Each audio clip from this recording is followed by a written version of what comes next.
آپ بتائیے کافر کیا ہوتا ہے، کون ہوتے ہیں کافر؟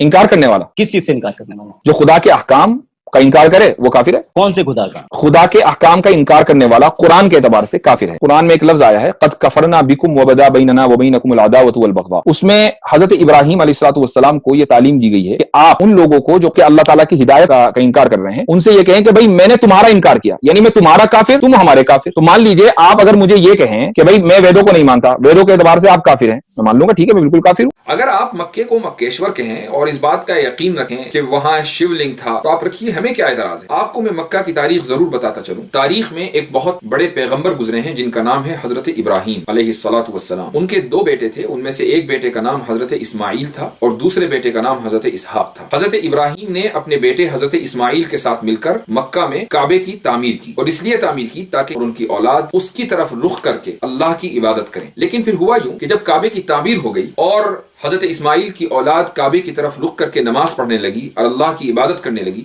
تو ایک عرصے کے بعد ان لوگوں کے عقیدے میں خرابی پیدا ہونی شروع ہوئی، اور اس کی وجہ یہ ہوئی کہ ان میں سے کچھ لوگ مکے سے باہر نکلے اور جب واپس آئے تو دوسرے ملکوں کے نظریات اور ان کی فلسفی اور آئیڈیالوجی لے کر آئے. انہوں نے آ کر بتایا کہ ہم ایسی جگہوں سے آ رہے ہیں کہ جہاں لوگوں نے آئیڈلز اور بت رکھے ہوئے ہیں اور وہ ان کی عبادت کر رہے ہیں، تو کیوں نہ ہم بھی اسی طریقے سے عبادت کریں. اور اس طریقے سے مکہ میں لوگوں نے بت پرستی شروع کر دی.